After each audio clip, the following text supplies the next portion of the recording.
김성환의 시사야.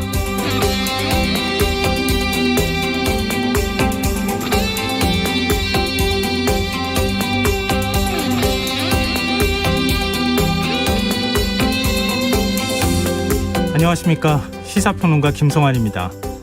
도쿄올림픽에 출전한 우리 선수들이 선전하는 모습을 보면서 모처럼 즐겁다고 얘기하시는 분들 많으실 텐데요. 그 작은 즐거움조차 느낄 수 없는 사람들이 있습니다. 짐작하시겠지만 방역 최전선에서 싸우고 있는 우리 의료진 얘긴데요. 코로나19 확산세가 좀처럼 꺾이지 않는 가운데 폭염까지 겹치면서 의료진들은 그야말로 고군분투를 하고 있습니다. 곳곳에 설치된 선별진료소에선 땀으로 흥건해진 장갑, 얼음조끼를 입고도 땀을 흠뻑 흘리는 의료진의 모습을 어렵지 않게 볼 수 있는데요. 김부겸 국무총리는 오늘 방역 현장을 찾아가 의료진들이 번아웃될 위험성이 높아졌다며 방역 체계에 부담을 줄이기 위해 최선을 다하겠다는 입장을 밝히기도 했습니다. 오늘 인천의료원에는 초등학생들이 보내온 감사 편지가 도착했다고 합니다. 그 편지엔 확진자가 늘어나는 걸 뉴스로 보는 것도 정말 무섭고 걱정이 되는데 그 속에서 의료진 분들은 얼마나 무서울까요? 저도 방역 수칙 잘 지킬 테니 의료진 분들 조금만 더 힘내세요. 이런 내용이 담겨 있었다고 하는데요. 우리 의료진을 지키기 위해선 결국 우리 모두의 노력이 필요하지 않을까요? 코로나19 관련 소식 잠시 후 뉴스에서 자세히 살펴보겠습니다. 민주당이 가짜뉴스를 보도한 언론사에게 징벌적 손해배상을 부과하는 내용의 언론중재법 개정안 처리에 속도를 내고 있습니다. 다음 달까지 언론개혁을 마무리하겠다 이런 입장까지 밝히고 있는데요. 이런 상황 어떻게 봐야 하는지 더 깊이 있게 들여다보는 인터뷰 시간에 전국 언론노조 관계자와 이야기 나눠보겠습니다. 목요일 코너죠. 경제 이슈를 쉽고 재미있게 풀어보는 박정훈의 경제 한방. 오늘은 중국 증시에 대한 얘기 준비해봤는데요. 많은 관심 부탁드리겠습니다. 김성환의 시사에는 청취자 여러분들의 참여를 기다립니다. 방송 내용과 관련해 의견 있으신 분들은 문자 보내주십시오. 당첨된 분들께는 모바일 상품권 보내드릴 텐데요. 참여하실 번호는 샵9730이고요. 짧은 문자는 50원, 긴 문자는 100원의 이용료가 부과됩니다. 콩 게시판을 통해서도 무료로 참여하실 수 있고요. 콩 어플리케이션과 KBS 일라디오 유튜브 채널을 통해서도 방송을 실시간으로 시청, 참여하실 수 있습니다. KBS 일라디오 김성환의 시사야. 그럼 지금 시작하겠습니다.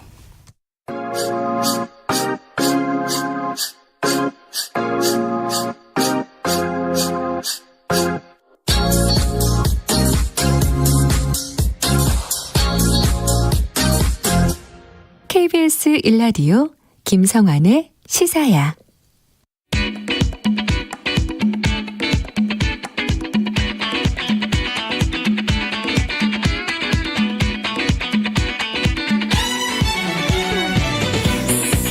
오늘 놓쳤던 뉴스 꼼꼼히 정리해드리는 뉴스야 시간입니다. 오늘은 곽재훈 프레시안 기자 나와 계십니다. 안녕하세요. 네, 안녕하세요. 네, 오늘도 코로나19 현황부터 살펴볼까요? 네, 중앙방역대책본부는 오늘 자정 기준 코로나19 신규 확진자가 1,674명 늘어났다고 밝혔습니다. 누적 확진자 수는 19만 5,099명이 됐습니다. 이 코로나19 사태 이후 최다 기록을 세운 어제 1,895명, 이 최다치보다 약 200여 명 정도 줄면서 일단 1,600명대로 다시 내려오긴 했는데요. 하지만 전국 곳곳에서 산발적 집단 감염이 잇따르고 있어서 확진자 규모는 언제든지 더 커질 수 있는 상황입니다.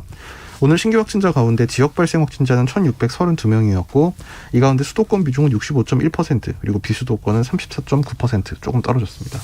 방역당국은 확진자 수를 4차 대유행 이전 수준으로 억제하는 것이 1차 목표다. 이런 입장을 밝혔나요? 네, 중앙방역대책본부의 박영준 역학조사팀장은 오늘 브리핑에서 방역의 1차 목표에 대해 4차 유행 이전 수준에 도달하는 것, 그 다음에 감소 추세를 유지하는 것이라고 생각한다면서 이는 거리두기 단계와 연동해 바로 적용할 수 있는 목표는 아니다. 이렇게 일단 좀 거리를 좀 뒀습니다. 네. 이 구체적인 수치를 제시해달라는 후속 질의에는 향후 상황에 대비하기 위해 목표 수치 제시가 필요하다는 부분에 당국도 공감하지만 현재 상황이 기존과 다른 환경이다 보니 목표 제시가 쉽지 않다. 이렇게 구체적인 답변은 삼갔습니다.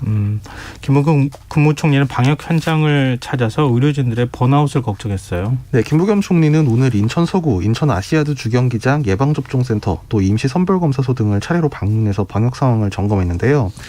김 총리는 폭염과 증가하는 확진자로 인해 일선 의료진과 방역 관계자들이 번아웃될 위험성이 높아졌다면서 정부는 방역 현장의 애로사항을 빠짐없이 경청하며 신속히 문제를 해결할 수 있도록 돕겠다고 말했습니다. 김 총리는 또 이번 주부터 2주간 강력한 방역 조치로 최대한 조속히 방역 상황이 안정될 수 있도록 총력을 다하고 있다고 강조했습니다. 네. 지금 여전히 네 자릿수 확진자가 계속 이어지고 있는 상황인데 오늘 오후 9시 잠정 직계치 혹시 나왔습니까? 네, 오늘 자정부터 오후 9시까지 전국 잠정 직계치는 총 1,592명으로 어제 같은 시간 대비 78명 정도 늘어났습니다. 그래서 아마 자정 기준으로 발표될 그 신규 확진자 수는 아마 1,700명대, 많게는 1,800명 정도까지 달할 것으로 지금 예측이 되고 있습니다. 네, 아직 줄었다고 말하기는 좀 어려운 상황인 것 같습니다. 방역 수칙을 어기고 대면 예배를 계속해온 사랑제일교회에 대해서 결국 시설 폐쇄 처분 통지가 내려졌는데 교회 측이 굉장히 반발하고 있는 모양이네요. 네, 서울시는 사랑제일교회가 시설 운영 중단 명령을 위반함에 따라 관할구청인 성북구가 시설 폐쇄 절차를 진행하고 있다고 오늘 밝혔는데요.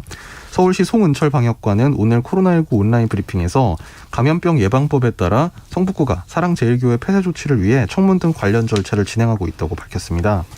이 사랑제일교회는 지난 18일 대면 예배를 해서 구청으로부터 운영 중단 조치와 과태료 150만 원 처분을 받았는데요.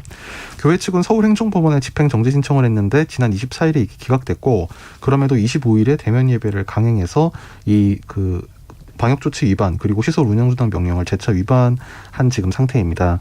교회 측은 오늘 기자회견에서 대면 예배를 했다는 이유로 교회 운영을 중단시키고 시설을 폐쇄한 행위를 즉각 멈추고 관련 법률부터 재검토하라면서 운영 중단 조치를 취소하고 위법한 법칙 행위에 대해 사과하지 않으면 모든 법적 조치를 강구할 것이라고 밝혔습니다. 네. 이 공급 차질이 빚어졌던 모더나 백신 다음 주부터 국내에 도입될 예정이라고요? 네, 예방접종 추진단 그리고 중앙사고수습본부 등에 따르면 7월 말 도입될 예정이던 물량 중 상당 부분이 다음 주에 우선적으로 들어오게 됩니다. 이 중수본 손영래 사회전략반장은 어제 브리핑에서 27일 저녁 우리나라 복지부 장관과 모더나사의 생산총괄 책임자, 부회장 등이 백신 공급 관련 협의를 가졌다면서 모더나사는 연기 물량의 상당 부분을 다음 주에 우선 공급하고 8월 물량도 차질 없이 공급하겠다고 우리 정부와 협의했다고 전했습니다. 부디 좀 일정대로 들어왔으면 좋겠습니다. 그리고 방역당국이 코로나19 백신 접종률이 높아지면 확진자에 대한 자가치료를 검토할 수 있다 이런 입장을 밝혔는데 이 자가치료하는 게 집에서 치료한다는 얘기입니까? 네, 그렇습니다. 근데 이 배경을 좀 봐야 되는 게요. 네. 이게 자가치료가 바람직해서 그런 게 아니고 네. 지금 확진자 급증에 따라서 병상이 좀 부족한 지금 그런 사태이기 때문에 네.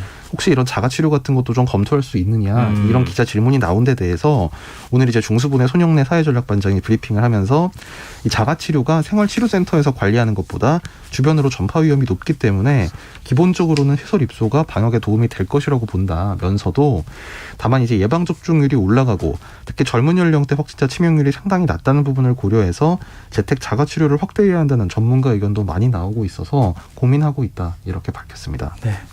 이제 정치권 얘기를 좀 해보죠. 국민의힘 대선 후보들이 오늘 한자리에 모였어요. 예비후보 11명이 다 모이니까 정말 많더라고요. 이게 처음 있는 일이죠? 네, 뭐 그럼에도 아직 이제 당 밖에서 좀 더 합류할 야권 후보들은 더 있는 네. 상태인데요. 뭐 오늘 이제 지도부하고 대선 주자들 뭐 첫 상견례 비슷하게 이제 모인 자리였는데 뭐 페어플레이하자, 뭐 정권 교체를 반드시 해내야 된다 이런 뭐 덕담 수준의 얘기도 오간 반면에 당 밖에 있는 주자, 뭐 윤석열 전 총장에 대한 견제도 좀 나왔습니다. 네. 이를테면 뭐 유승민 전 의원 같은 경우는 이번 대선은 문재인 후보가 출마를 안 한다. 그 말은 우리가 반문 정권 심판만 가지고 이길 수 없다 이렇게 지적을 하면서 대선은 과거와 싸우는 게 아니라 미래를 놓고 싸우는 것이다 이렇게 얘기해서 이른바 이 반문 구심점이라는 평가를 받고 있는 윤 전 총장을 겨냥했다 이런 해석을 놨고요. 네. 안상수 전 의원은 좀 더 직접적으로 장 외에 계신 분이 우리 당 위원장들을 유인해서 인선을 확정해놓고 바로 그날 치맥 파티다 뭐다 국민 앞에 회담이라고 휘덕거렸다. 이거는 당과 이준석 대표를 능멸하는 것이다. 이렇게 노골적으로 비난하기도 했습니다. 네네. 뭐 그밖에 홍준표 의원은 그냥 우리 당이 내년에 잘 되도록 노력하겠다 이런 짤막한 인사말만 했고요. 최재형 전 감사원장은 뭐 경선 룰은 당에서 정해주신 그대로 따르겠다면서 정권 교체에 모든 힘을 다하겠다 이런 원론적인 발언만 했습니다. 황교안 예비 후보는 총선 부정선거론을 꺼냈어요. 네, 그래서 아까 지금 좀 전에 제가 전해드린 대로 원래는 네. 이렇게 한 자리에 모여서 이제 대선 후보 경선을 잘 해보자. 그리고 뭐 당 밖의 주자에 대한 견제. 아마 여기까지가 그 기사의 주요 내용이 될 거라고 기자들이 예측을 했는데. 네, 뭐 파이팅 뭐 이런 거 외치고 그렇잖아요, 보통. 예. 근데 황교안 예비 후보가 오늘 그 이른바 기사 주제를 다 이렇게 좀 틀어놨는데요. 네. 황 전 대표가 이 대선 후보 간담회에서 이 4.15 총선 부정선거론을 돌연 꺼냈습니다. 황 전 대표는 우리가 이야기하기를 자제했던 부정선거 얘기를 안 할 수가 없다면서 지난달 28일 첫 번째 재검표 과정에서 과거에 설로 떠돌던 많은 문제가 발견된 그런 표가 다수 확인됐다 이렇게 주장을 했습니다. 네. 황 전 대표는 예를 들면 투표용지가 깨끗해야 하는데 투표용지 끝부분이 배춧잎처럼 녹색으로 물든 표가 다수 나왔다든가 아니면 뭐 선거관리관 도장이 심하게 뭉개져서 신원을 확인할 수 없었다. 또 뭐 사전투표지가 이렇게 동그랗게 되어 있어야 되는데 다 빳빳하게 냈다. 뭐 이런 의혹들을 제기하기도 했습니다. 이 황 전 대표가 이런 말을 하는 동안 다른 주자들은 상당히 좀 난감한 기색이었는데요. 네. 이승민 전 의원은 자료집으로 이제 시선을 떨궈서 이렇게 책만 보고 있었고 최지영 전 원장, 안상수 의원은 이렇게 눈을 감고 있는 게 기자들의 눈에 띄었습니다. 그 윤희숙 의원 같은 경우는 황 전 대표 발언 중에 회의장을 아예 나가기도 했습니다. 뭐 하태경 의원은 이제 이 추가 발언권을 얻어서 황 전 대표에 대해서 공개 반박을 하고 나섰는데요. 이 부정선거 논란이 종결됐다고 생각했는데 이 논란이 계속되면 우리 당에 안 좋다. 선거에 불복한다는 이미지를 만들 수 있다면서 경선 과정에서 이 논란이 더 안 생길 수 있도록 당에서 공식 입장 발표를 해달라. 이렇게 사실상 정면 반박을 했습니다. 네. 경선 버스가 출발하면 여러 가지 또 당내 뭐 민주당도 지금 그러고 있습니다만 여러 가지 설화든 논란이든 이어질 수밖에 없는 상황인 것 같다는 생각이 드네요. 그리고 국민의힘이 1차 예비 경선을 통과할 후보를 100% 여론조사로 결정하겠다 이런 입장을 밝혔잖아요. 네.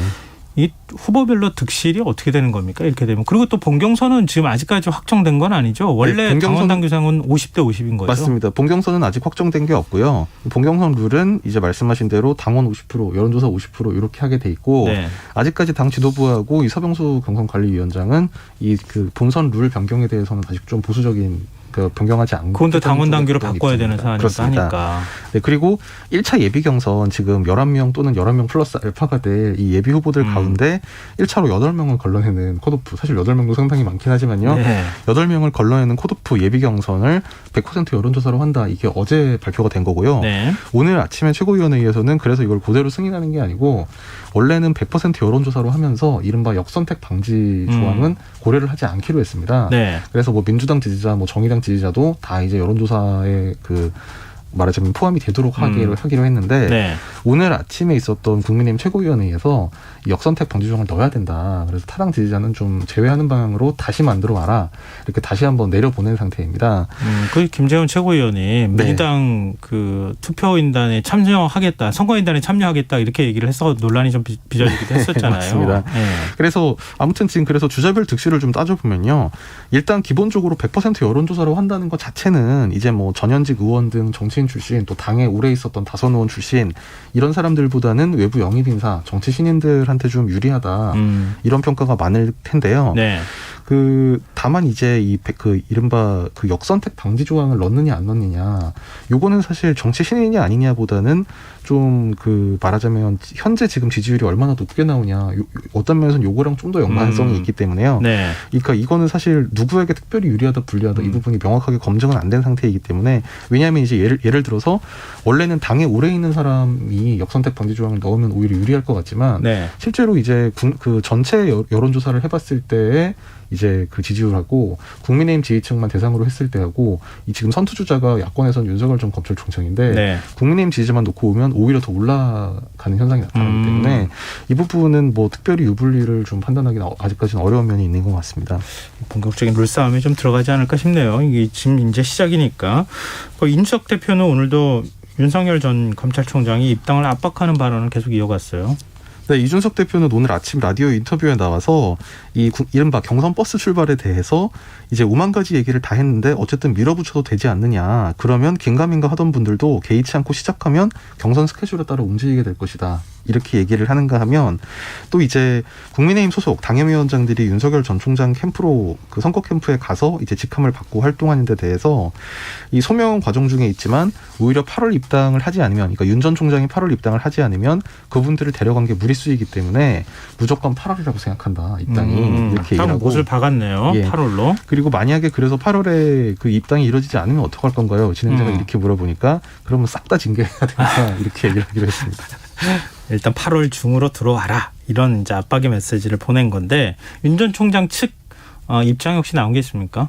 뭐 거기에 대해서는 특별히 나온 건 없고요. 다만 이제 김병민 전 비대위원, 지금 윤석열 캠프 대변인을 맡고 있는데 지금 저 징계 대상이 되는, 예, 징계돼야 한다고 하는 그 대상이 되는 인물이잖아요. 본인이 징계 대상이기도 해서 뭐 네. 어쨌든 김병민 전 비대위원, 그러니까 김병민 이제 윤석열 캠프 대변인도 네. 뭐 아마 8월 중으로 윤 전 총장이 아마 입당을 할 것으로 뭐 기대한다, 이런 취지로 얘기를 했습니다. 네. 특히 조금 전에 이제 윤석열 전 총장이 그 아까 연합뉴스 TV 인터뷰에 나와서 좀 눈에 띄는 얘기를 했는데요.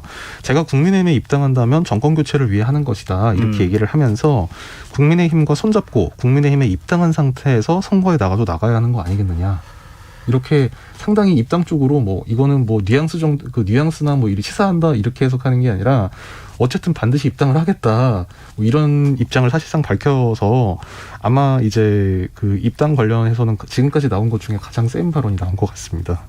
근데 그건 언제 입당하는지 얘기가 없잖아요. 예, 그러니까 시점에 대해서는 뭐 좀 지켜봐 주시면 제가 지루하지 않게 하겠다, 이렇게 얘기를 했는데요. 애매모호하네요. 네. 하여튼 8월 중으로 입당할지 좀 지켜보죠. 지금 여러분께서는 KBS 라디오 김성환의 시사회와 함께하고 계십니다. 계속해서 뉴스야 이어가겠습니다. 국민의힘에서 이른바 이게 사실 그 당사자들은 동의하지 않던데요. 이른바 친윤 인사로 꼽히는 정진석 의원이 오늘 청와대 앞에서 1인 시위를 벌였어요. 네, 그 드루킹 사건 관련 문재인 대통령 사과를 촉구하는 내용의 1인 시위였는데요. 네. 정진석 의원이 오늘 1인 시위에서 유금 의원이 문 대통령 위기 탈출 매뉴얼이냐, 이 드루킹 사건은 선거의 공정성을 해치는 민주주의 본령을 유린하고 파괴한 중대범죄다, 이렇게 주장하면서 김경수 전 지사는 문 대통령의 그림자이고 가족 같은 사람인데 몰래 대선 여론 조작을 벌였다는 건 있을 수 없다, 이렇게 주장을 했습니다. 근데 지금 정 의원이 1인 시위에 나선 배경 어떻게 해석해야 될까요?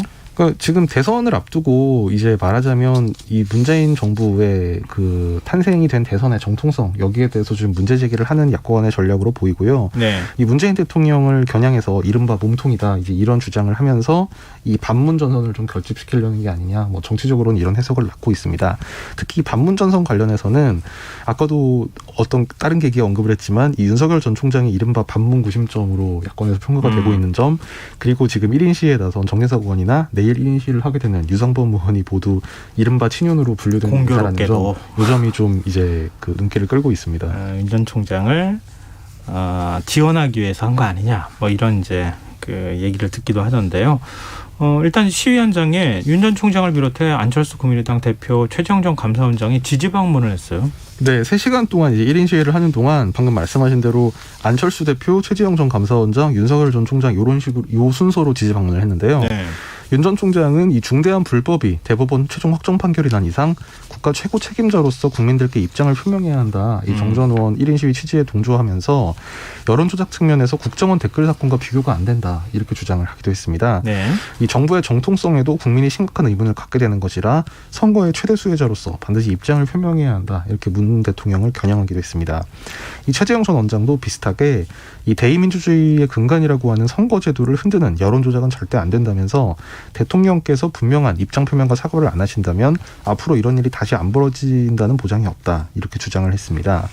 안철수 국민의당 대표는 이 문 대통령 당선 확률이 높았다고 해도 올림픽 금메달 유력 후보가 도핑해도 괜찮다는 말이냐, 이렇게 주장하면서 이 정권은 처음부터 정통성이 존재하지 않았다, 이렇게 주장을 했습니다.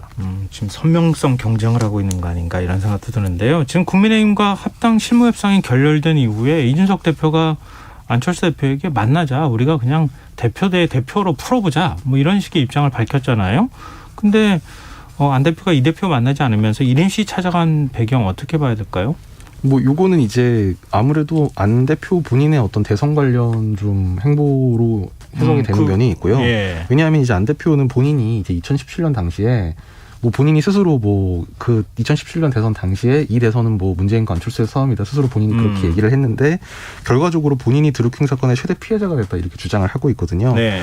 뭐 이런 상황과 또 맞물려서 지금 합당협상은 교착 상태에 빠졌지만 이 대정권 투쟁을 통해서 이 본인의 존재감을 좀 드러내려는 전략이다 이런 분석도 있습니다. 아직 안철수 대표 움직임이 좀 본격화되지 않은 상황이기 때문에 이 행보를 어떻게 해석해야 될지 이후 행보를 보면 좀 알 수 있지 않을까 싶네요. 그럼 민주당에서는 어떤 반응 보였습니까? 이런 부분에 대해서? 예, 뭐 원래 여기에 대해서 그 민주당 측에서는 이 드루킹 사건 여기에 대해서 이 문 대통령을 직접 연관시키는 거는 부적절하다 뭐 이런 입장이었습니다. 네, 알겠습니다.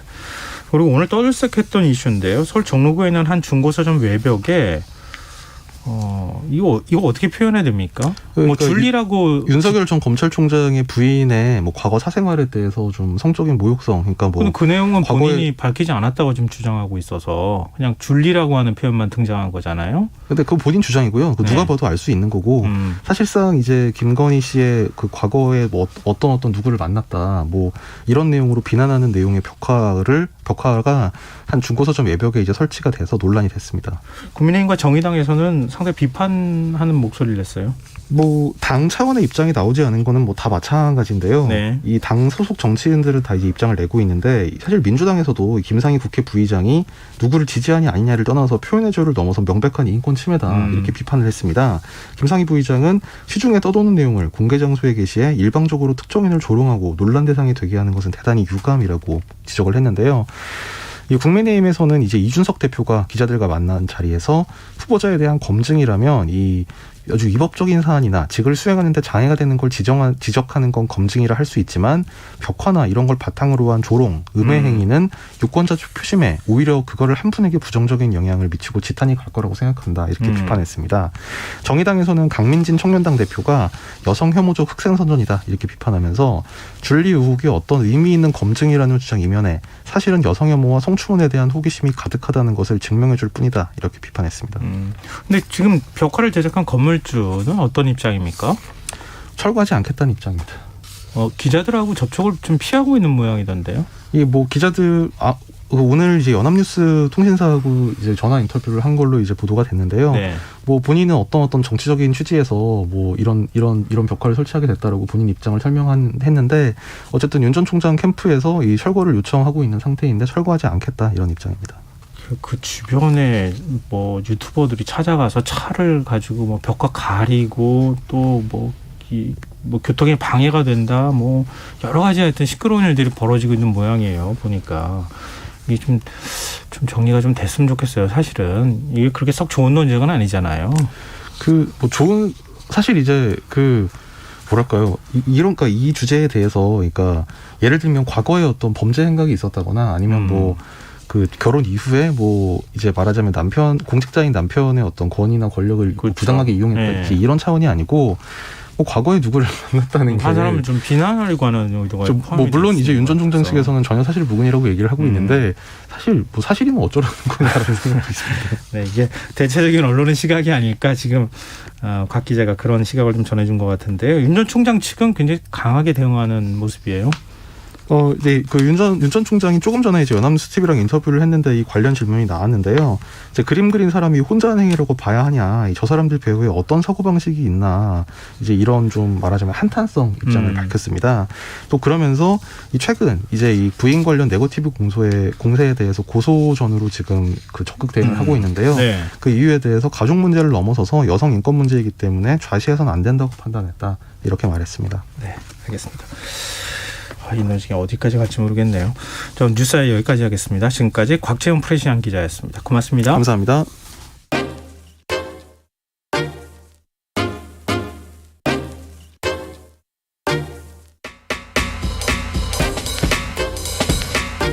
바쁜 당신이 알아야 할 모든 것 여기에 있습니다.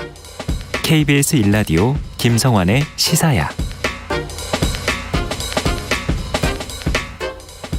민주당이 언론중재법 개정안을 국회 상임위 소위에서 강행 처리한 것에 대해 언론계의 비판이 이어지고 있습니다.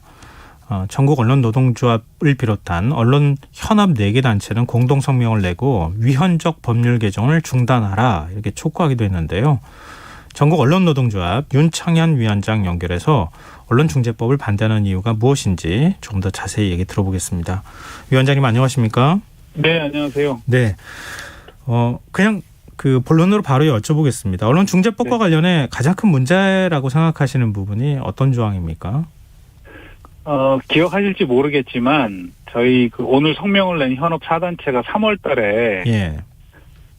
징벌적 손배제도를 도입할 거면 이런 방식으로 하자라고 저희 안을 낸 적이 있습니다. 네. 저희가 징벌적 손배제 도입 자체를 반대하겠다는 것이 아니라 적어도 징벌적 손배제도를 도입하려면 형법상의 명예훼손 처벌이라든가 네. 대한민국 같은 경우에는 지금 사실을 말해도 사실적시 명예훼손으로 처벌이 가능할 정도로 네.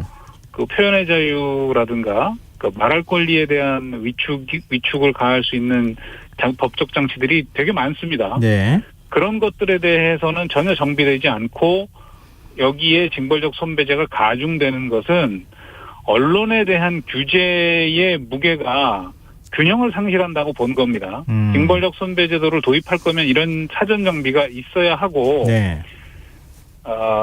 시민 피해에 대한 보상을 강화하는 데는 저희가 100% 동의하지만 그것을 추진하는 과정에서 언론의 취재 활동이라든가 언론의 자유라든가 표현의 자유라든가 이런 것들이 훼손되면 안 된다는 원칙들을 계속 강하게 이야기해 왔습니다. 네. 그런데 결과적으로 민주당이 내놓은 이번 개정안은 시민 피해 구제가 실질적으로 이루어질 것인지에 대해서는 정확히 검증되지 않지만 언론 자유가 훼손되고 오히려 이것들이 정치인들이라든가 아니면 재벌 대기업 같은 우리 사회의 기득권 세력들에게 오히려 그들을 감시하는 언론의 고유한 활동들을 위축시킴으로 해서 또 하나의 무기를 주는 듯한 그런 역효과가 너무 분명해 보인다는 겁니다.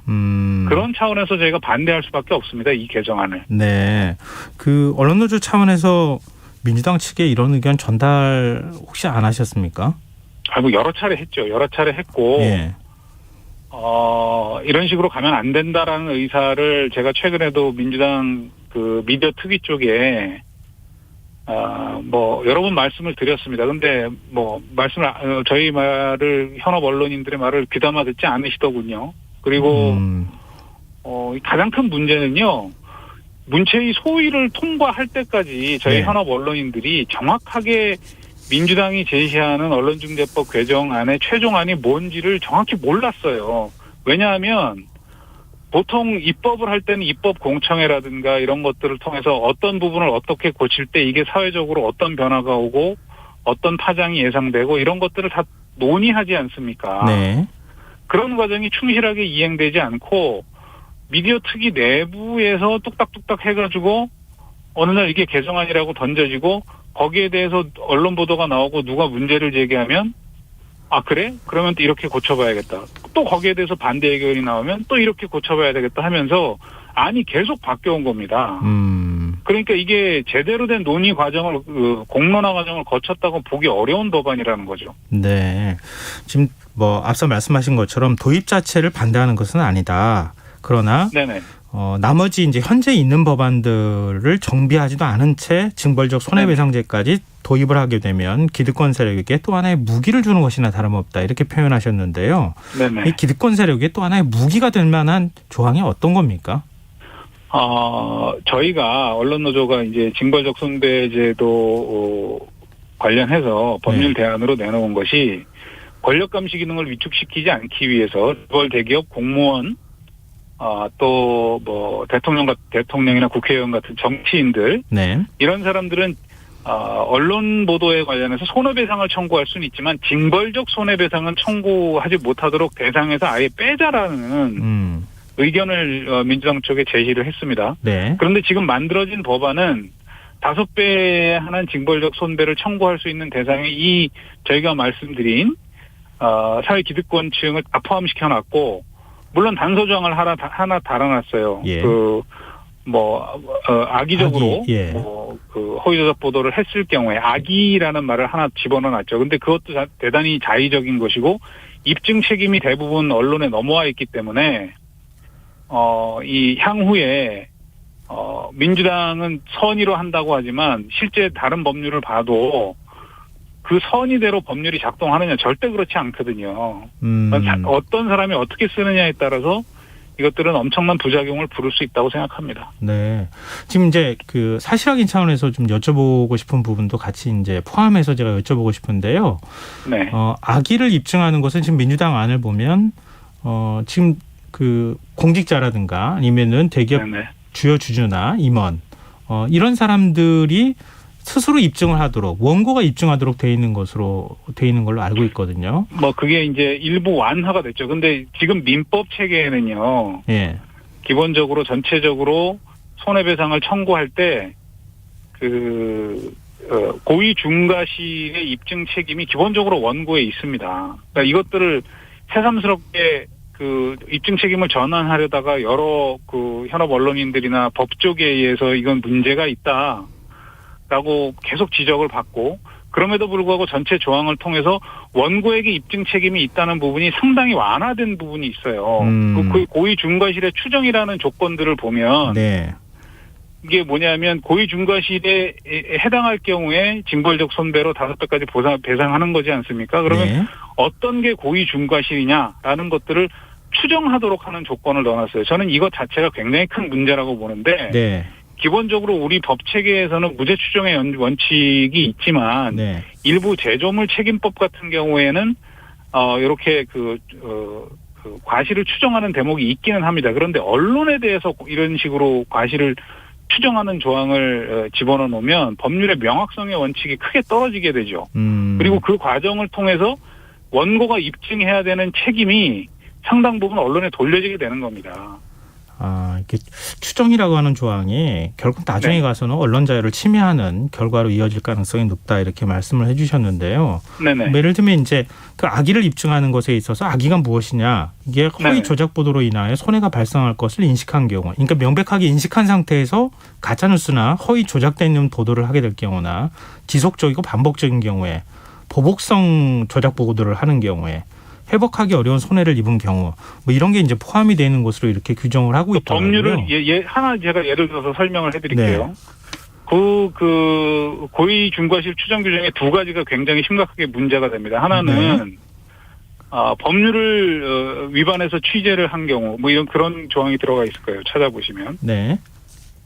그런데 기자들은요. 취재 과정에서 법률을 위반해 보도한 경우. 네네네. 예. 기자들은요. 그 언론인들은 취재 과정에서 때때로 법률을 위반합니다. 예를 들어서 어떤 그 불법적인 노동법 위반 현장을 취재하기 위해서 네. 기자라는 신분을 속이고 잠입 취재를 하기도 하고 어떤 고위공직자나 재벌 비리들을 폭로하기 위해서 때때로 몰래카메라라든가 이런 합법적으로 인정되기 어려운 취재 수단을 사용하기도 합니다. 네. 근데 기자들이 이게 법률 위반 가능성이 있다는 걸 몰라서 하는 게 아니라 법률 위반 가능성이 있지만 네. 이것을 보도함으로 해서 얻게 되는 사회적 공익이 훨씬 크다라는 판단을 가지고 사회적 책임을 이행한다라는 목적의식을 가지고 그런 행위를 하게 되는 것이죠. 네네. 그래서 지금까지 법원에서도 이런 부분에서 소송이 붙을 때는 위법성 조각 사유라는 것들을 적용을 해서 네. 언론 자유의 측면에서 비춰볼 때 이런 정도의 법률 위반 행위는 언론 자유라든가 언론의 공익성을 고려했을 때 처벌하지 않는다, 처벌할 수 없다라는 식으로 판례를 계속 형성해 왔어요. 네. 그런데 이번에 징벌적 손배의 과실 추정 규정에다가 이걸 법률 위반에 취재한 경우에 중과실 대상으로 집어넣어 버림으로 해서 기존의 판례하고 정면으로 배치되는 법을 만들어 버린 겁니다, 지금. 네네. 그리고 또 하나는 그 열람 차단 청구권 그 표시를 하지 않으면 네. 이것도 중과실에 집어넣어 버렸어요. 저는 이거 말도 안 되는 조항이라고 생각합니다. 그러니까 열람 차단 청구권이라는 게 이제 이거 오보다라고 해서 이거 차단해 달라라고 요청하는 거잖아요. 청구를 하는 권리잖아요. 예. 그런데 열람 차단 청구를 했다는 것이 이 기사가 오보라는 것을 확정하는 게 아니에요. 그렇지 그렇죠. 않습니까? 다툼이 네네. 있는 상황이잖아요. 네. 그런데 어떤 정치인이 문제적 발언을 해놓고 이게 기사가 막 여기저기 번져서 문제가 되니까 나중에 일단 열람 차단 청구를 해버리면 기사에 전혀 문제가 없는데도 기사가 이거는 문제가 있어서 열람 차단을 청구한 것처럼 낙인을 찍어버리는 겁니다. 근데 그거를 언론사는 이건 진실한 보도니까 우리는 청구에 응할 이유가 없다고 해서 표시를 안 하면 그걸 중과실로 추정해서 처벌을 한다는 게 이게 말이 되는 얘기입니까? 저는 상식에 반하는 규정이라고 생각합니다. 그러니까 이런 세부적인 내용에 대해서도 언론 자유를 침해할 가능성이 매우 높다 이렇게. 대단히 높습니다. 예. 그 손해배상 금액을 추정하는 거예요. 그건 네네네. 어떻게 보십니까? 그러니까 언론사 매출액의 네네. 1000분의 1에서 10,000분의 1 이런 식으로 지금 하고 있잖아요. 근데 그게 이제 결국은 기존의 언론중재법을 기반으로 한 그 오보라든가 언론사의 과실에 의한 책임을 물을 때 기존의 배상이 충분하지 않다라는 인식들이 있지 않습니까? 사회적으로. 근데 그 부분에 대해서도 일각에서는 그게 미디어 환경이 바뀌면서 인터넷 매체라든가 이런 것들이 늘어나면서 소송 건수가 폭증하는 반면에 이 책임을 물을 수 있는 대상 자체가 넓어지면서 소송 가액이 떨어진 측면이 있다 이렇게 보고 있습니다. 그러니까 실제로는 평균 금액이 낮아진 것이지 실제 그만한 책임을 물을 수 있는 사안에 대해서는 또 실제로는 더 많은 배상이 이루어지고 있다라고 보는 학자들도 많이 있습니다. 네. 근데 문제는 그게 1000분의 1이든 10,000분의 1이든 5배든 10배든 간에 왜 이런 조건을 만들어서 법률에 포함시켰는지가 설명이 돼야 되는데 그 설명이 존재하지 않아요. 저는 그런 부분에 명확하지 않다라는 부분에서 역시 또 큰 문제가 있다라고 봅니다. 네. 근데 앞서 이제 그 처음에 답변하실 때 도입 자체를 반대하지 않는다 이렇게 말씀해 주셨잖아요. 네네. 이거는 이제 이른바 국민들이 언론을 바라보는 시선 자체가 상당히 좀 부정적으로 많이 바뀐 측면도 고려하지 않을 수 없는 이런 현실도 네네. 있는 것 아니겠습니까? 그렇죠. 그러니까 일부 언론들의 경우에는 사실은 악의적인 보도라고 할 만큼 사실 확인이 부족한 보도들을 그냥 한다거나 아니면 네네. 당파적이거나 정파적 보도를 한다거나 사실을 네네. 교묘하게 비튼다거나 이런 문제들을 끊임없이 지금 반복하고 있다. 이런 지적들을 받고 있거든요. 이런 문제들을 어떻게 그러면 해결할 수 있겠느냐. 그 대안도 좀 제시돼야 되지 않겠습니까? 그 대안이 언론만 개혁해서 될 일이냐라고 제가 좀 반문을 하고 싶습니다. 사실은. 그 예를 들어서 지금 정파적 보도 말씀하셨는데 네. 정치적 편향을 말씀하시는 거겠죠, 그게. 근데 문제는 실제로 정파적 보도가 있고 정치적 편향이 존재합니다. 저는 그걸 부인하지 않습니다. 그런데 이런 것들에 대해서 언론에 가해지는 비판이 저는 과도하게 증폭되고 있다라고 생각합니다. 어떤 말씀이냐 하면 네. 얼마 전에 어떤 가짜 수산업자인가요? 한테 골프채 받고 해서 문제가 됐던 그 윤석열 캠프의 전 대변인 같은 경우에 예. 그런 사실이 드러나자마자 이건 정치적 음모가 있는 거라고 몰아가지 않았습니까? 네.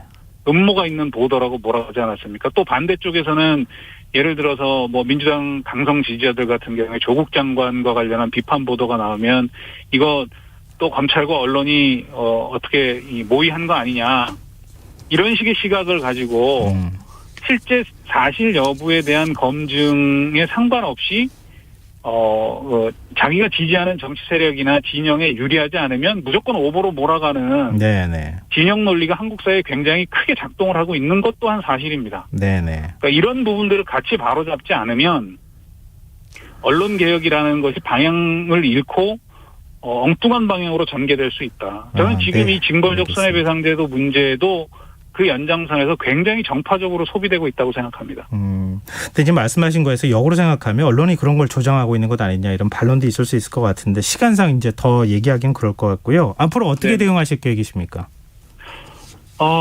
일단 민주당에 저희가 법안 철회를 요구를 했고요. 그 부분에 대해서 민주당이 어떤 반응을 보이는지 좀 봐야 될 것 같고 네. 일단 그 사실은 언론, 시민사회 그리고 학계에 저희와 문제의식을 같이 하는 분들이 상당히 폭넓게 확대돼가고 있는 것 같고요. 네. 그런 문제의식들을 모아서 구체적으로 어떤 대응 방안이 있을지 좀 생각을 해봐야 될 것 같습니다. 지금 아직 소위를 통과한 것이고 네. 상임위 전체 회의라든가 법사위라든가 본회의까지 아직 몇 가지 과정이 남아 있기 때문에 네. 지금 당장 뭐 저희가 헌법 소원을 하겠다라든가 그런 방침을 밝히기는 조금 이른 것 같습니다. 네, 알겠습니다. 오늘 인터뷰 고맙습니다. 예, 감사합니다. 네, 지금까지 전국 언론노동조합 윤창현 위원장이었습니다.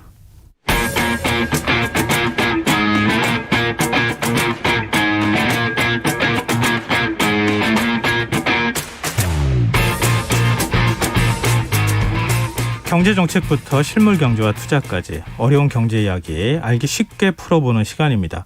박종훈의 경제한방, KBS 박종훈 기자 전화로 만나겠습니다. 안녕하십니까? 네, 안녕하세요. 네.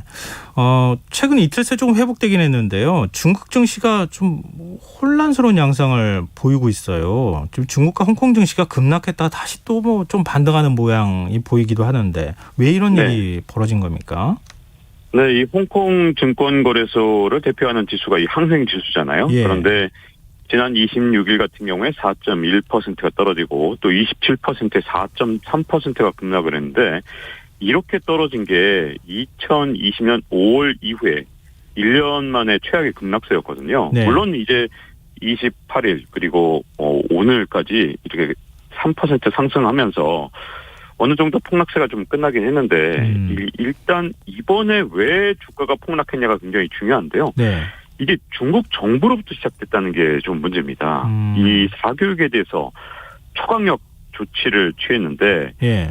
처음에는 설마 이게 시장 자체를 흔드는 수준까지는 아닐 거다 이렇게 약간 좀 아니한 생각이 시장에 있었거든요. 네. 근데 이게 막상 발표가 나오니까 아예 방과 후에 영리 활동으로 사교육을 하는 것을 중단시킬 정도로 그야말로 사교육 시장이라는 것을 완전히 괴멸시킬 만큼 핵폭탄급 이 발표가 나왔거든요. 근데 네. 미국도 그렇고 우리나라도 그렇고 그다음에 중국도 그렇고 지금 전 세계적으로 이 코로나 이후엔 비대면 교육이 굉장히 성장하고 있기 때문에 이게 워낙 중국에서 시장 규모가 큽니다. 중국 같은 경우는 사교육 시장이 38조 원어치나 되는데 이게 뭐 사교육 시장에서 영리 추구를 원천적으로 금지하는 수준까지 되다 보니까 네. 시장이 붕괴될 것이다. 이런 우려가 나왔고요. 사교육 이런 기업들을 중심으로 해서 특히 온라인 시장을 중심으로 해서 주가가 급락을 했던 거죠. 근데 우리나라에 예를 들어서 사교육 금지하겠습니다 이렇게 정부가 발표했다고 해서 대형 기술주나 이런 것들이 막 주가가 폭락하거나 그렇지는 않을 것 같거든요. 근데 네. 중국에서는 왜 그랬던 겁니까? 네, 이게 중국 같은 경우는 처음 있는 일이 아니라 이 지난해부터 계속해서 누적됐던 그 불안감이 이번에 한꺼번에 터졌기 때문인데요. 지난해 10월 같은 경우에는 이 알리바바 창업주 마윈이 공개적으로 정부를 비판한 이후에 이 중국 정부가 대형 인터넷 기업에 대한 규제를 계속해서 강화해왔습니다. 네. 그러다가 지난달 30일에는 중국 차량 공유업체로 굉장히 유명한 디디추싱이라는 기업이 있는데 네. 이 기업에 대해서 여러 가지 규제를 했거든요. 일단 앱을 다운받지 못할 정도로 여러 가지 규제를 했습니다. 그러다 보니까 영업이 아예 불가능한 수준까지 갔기 때문에 주가가 대폭락을 했었는데 네. 그때만 해도 그래도 디디추싱만 주가가 떨어졌지 중국 전체 기업이 떨어진 건 아니었거든요. 그런데 이번에 이 방과 후에 영리 목적 사교육 금지라는 이 사교육 시장을 초토화시킬 만한 규제가 나오니까 이게 끝이 아니라 시작이겠구나라는 공포가 좀 더 커지면서 중국 정부가 규제를 할 만한 그런 산업들을 다 찾아낸 겁니다. 그래서 이 시장에서 야 이거 대형 기술 산업 이거 규제할 수도 있겠다. 바이오 산업도 위험하다. 부동산 분야도 위험하다. 이런 식으로 시장 스스로가 이 공포를 자꾸만 스스로 가중시키면서 이 많은 주가가 이 전반적으로 떨어졌고요. 27일 같은 경우에는 심지어 미국 증시에 상장된 중국 기업들까지 주가가 떨어지니까 그 공포가 미국의 빅테크 기업까지 주가를 떨어뜨리는 그런 일종의 꼬리가 몸통을 흔드는 현상까지 일어났던 거죠. 중국 정부에 대한 불신 뭐 이런 것들이 좀 깔려 있는 거 아닌가 싶은데요. 근데 네. 중국 정부가 이 영리 목적의 학원 설립까지 금지한 이유는 뭐예요? 이 여러 가지 설이 있는데요. 일단 저출산 문제가 굉장히 크다는 설이 많거든요. 네. 그 이유가요. 중국에서 지금 출산율이 뭐 공식 통계는 아직도 뭐 1.4나 1.5를 얘기하지만 이 서방에서는 1.3까지도 떨어졌다 이런 얘기를 하는데요. 이 정도면 우리나라를 제외하면 주요 국가 중에서 가장 낮은 출산율에 속하거든요. 그렇기 때문에 이대로 가다가는 중국 경제의 미래가 없다는 약간 이 급박한 이 사정이 있었고요. 그러다 보니 중국에서 왜 아이를 많이 안 낳는가 이 두 가지 원인이 있는데 첫 번째가 부동산 가격이 전 세계에서 이 소득 대비 가장 높은 나라 중에 하나거든요. 네. 근데 부동산 가격을 끌어내리는 건 좀 쉽지가 않아요. 왜냐하면 여기에 많은 지방 정부와 그다음에 기업들이 다 연루가 돼 있기 때문에 집값을 잘못 끌어내렸다가는 자칫하면 중국 경제 시스템 더군다나 은행 시스템까지 망가진다는 얘기가 있기 때문에 네. 그럼 이제 두 번째 아이를 안 낳는 이유 바로 이 출산을 해서 교육비가 너무 많이 든다라는 그 이유 때문이거든요. 그렇기 때문에 이 두 가지 중에서 부동산을 잡기가 어려우니까 사교육이라도 금지를 해서 이걸 통해서 출산율을 제고해야겠다 이런 목표를 가졌던 게 아니냐 이렇게 추정을 하고 있죠. 왜냐하면 계속 이 얘기를 해요. 중국에서 이 사교육 시장 규제가 지금 당장 일부가 손해볼지 모르지만 중국 경제의 미래를 볼 때는 전체적으로 굉장히 이로운 일이다 이렇게 중국 정부에서 강조하는데 네. 그 중국 경제 전체의 이로운 일 그게 바로 출산율 제고가 아니겠느냐는 추정을 밖에서 하고 있는 거죠. 우리나라에서 이런 일이 있었다면 어떤 일이 벌어졌을까 그런 생각을 하게 되는데요. 근데 중국 증시가 뭐 폭락했다가 다시 또 반등하는 모습을 보였어요. 공포 심리는 좀 가라앉았다고 봐야 되나요?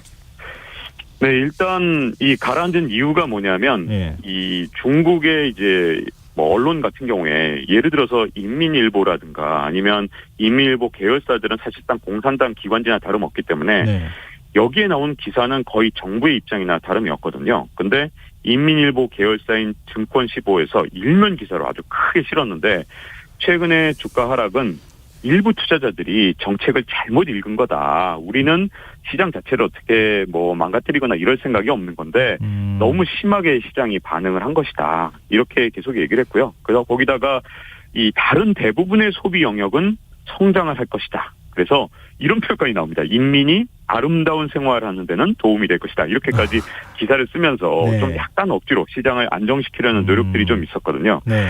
자, 그렇게 사교육 시장의 충격은 어쨌든 조금 벗어난 것 같은데 과연 그러면 이걸로 중국 정부의 어떤 정부 리스크는 이걸로 끝난 것이냐? 네. 여기에 대해서는 좀 시장에서도 약간 굉장히 경계심을 좀 갖고 있어요. 그 이유가 뭐 지난해 같은 경우에 알리바바 자회사의 상장을 아무 이유 없이 연기시킨 적도 있었고 뭐 디지 출신 이런 것들뿐만 아니라 지금 현재 이 중국 정부에서 이 전통적으로 갖고 있는 생각, 즉 다수를 위한 소수의 희생은 불가피하다. 특히 이 소수의 증권시장 투자자들이 포함되어 있다는 어떤 경각심이 지금 현재 중국 증시 참가자들한테 굉장한 공포심을 이번에 심어줬거든요. 네. 그렇기 때문에 이번에는 어쨌든 공산당 기관지까지 나서서 어떻게든 시장을 좀 안정시키는 그런 정책을 썼지만 자 이게 어디서 또 어떤 산업에서 또 규제가 나올지 모르고 또 이 출산율이나 이런 데 대해서 큰 목적을 위해서 지금 당장의 시장을 희생시킬 수 있다는 이런 공포감은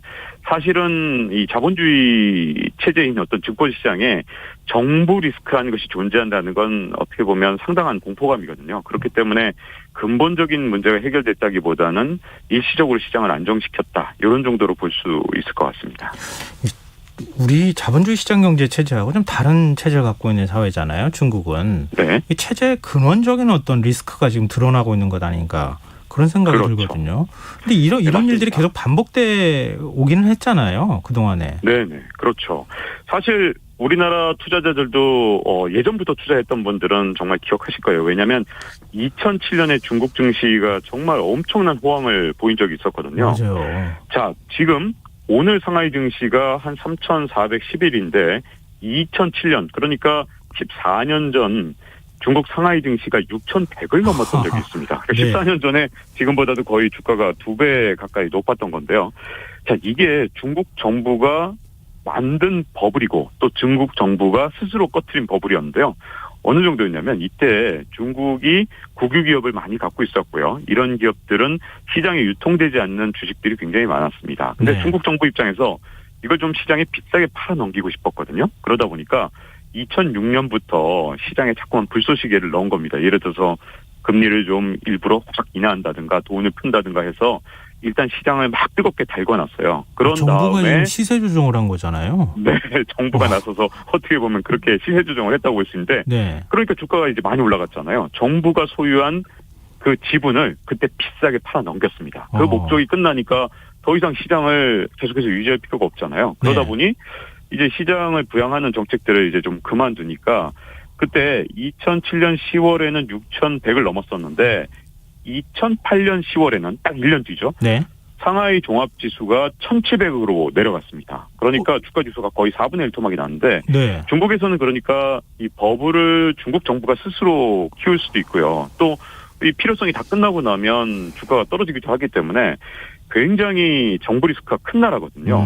근데 2007년을 다시 돌이켜보면 그때 우리나라에도 중국 투자 펀드 열풍이 불었거든요. 네. 그때는 직접 투자한 건 아니고 이제 몇몇 펀드들이 중국에 엄청난 이 투자를 했고 거기에 또 많은 사람들이 특히 그때 이제 투자를 했던 사람들은 베이비붐 세대 그리고 X세대가 일부 펀드로 투자를 했는데 문제는 아까 말씀드린 대로 뭐 거의 3분의 1 토막, 4분의 1 토막 나다 보니까 엄청난 손해를 봤었거든요. 만약에 그 시점에 중국에 투자를 했다면 14년이 지난 지금도 원금 회복은커녕 거의 반토막 수준이니까 중국 투자라는 게 정부 리스크가 있어서 상당히 위험하다는 점은 꼭 감안하고 투자를 해야 되는 그런 나라라고 할 수 있죠. 요즘 해외 투자하시는 분들 굉장히 많더라고요. 직접 투자도 네. 하기도 하고. 근데 중국에 투자할까 생각하거나 뭐 고민하시는 분들도 있을 것 같은데 그럼 네. 어떻게 해요? 지금 투자하지 않는 게 낫습니까? 그래도 누가 뭐래도 이 최근 10년 동안 중국의 성장률은 뭐 세계에서 가장 높고 경이로운 성장률을 기록했죠. 그리고 앞으로도 상당 기간은 좀 그럴 가능성이 있습니다. 그런데 중국 투자가 어려운 점은 사실은 중국 증시의 특징 때문에 있거든요. 물론 이제 가장 큰 리스크는 제가 계속 말씀드린 오늘의 정부 리스크인데 제가 네. 또 기회가 있으면 자세히 좀 말씀을 드릴 텐데 네네. 또 다른 리스크가 바로 투명성 문제입니다. 중국 증시가 이 투명성이 굉장히 부족한 나라 중에 하나인데요. 네. 이 그 대표적인 사례가 이 루이싱 커피라 그래서 이 루이싱 커피는 미국 시장에 상장을 했거든요. 네. 그런데 이 회사를 좀 자세히 조사를 해봤더니 회계 조작을 했다는 사실이 미국 시장을 통해서 이게 밝혀진 겁니다. 네. 만약에 중국 증시에 이게 상장된 회사였다면 아마 쉽게 밝혀지지 않았을 텐데 이게 미국에 상장을 했기 때문에 그나마 밝혀졌던 거거든요. 네. 아무래도 중국 같은 경우는 그 투명성 면에서 굉장히 떨어질 수 있고요. 또 하나 문제는요. 중국 같은 경우 개인 투자 비중이 굉장히 높다는 건데요. 미국 같은 경우는 이 어떤 기관 투자자 이런 경우가 되게 많기 때문에 개인 투자 비중이 한 20%밖에 안 됩니다. 한국이 한 5에서 60%인데 중국은 얼마쯤 될지 혹시 가늠이 되실까요? 중국 같은 경우는? 글쎄요. 거기도 뭐 기관도 있고 프로그램 멤버도 네. 있고 여러 가지가 있을 그렇죠. 테니까 네. 아무리 많다 외국인도 그래도 있고 한 기관도 뭐 있고. 그래도 한 5, 60%? 6, 70%? 그렇죠. 그런 시장이 보통 정상인데 중국은 80에서 90%를 왔다 갔다 하거든요. 네. 자, 이렇게 개인 투자 비중이 높으면 가장 큰 문제가 기업의 가치를 따지는 게 아니라 소문이나 아니면 뭐 예를 들어서 사실 중국에선 점을 쳐서라든가 아니면 칼자에 들어간 기업에 투자를 한다든가 이런 개인 투자들이 많기 때문에 변동성 문제에서 굉장히 취약하다는 게 중국 시장의 문제이기 때문에 그렇군요. 이 부분에 대해서 철저히 네. 공부를 하고 중국 시장을 들어가야 된다는 게 문제입니다. 중국 경제 좋을 것 같으니까 들어가야지 이렇게 하시다가 큰일 날 수도 있다. 정말 공부 열심히 하고 투자하시라. 이런 마지막 조언까지 주셨습니다. 네, 오늘 말씀 고맙습니다. 네, 고맙습니다. 네, 박정훈의 경제한방 KBS 박정훈 기자였습니다. KBS 1라디오 김성환의 시사 1부 순서는 여기서 마무리하겠습니다. 2부에서는 사건, 사고 뉴스 등을 살펴보는 밤탐 뉴스 지금 이 영화 순서가 기다리고 있습니다. 저는 11시 정각 2부에 다시 오겠습니다.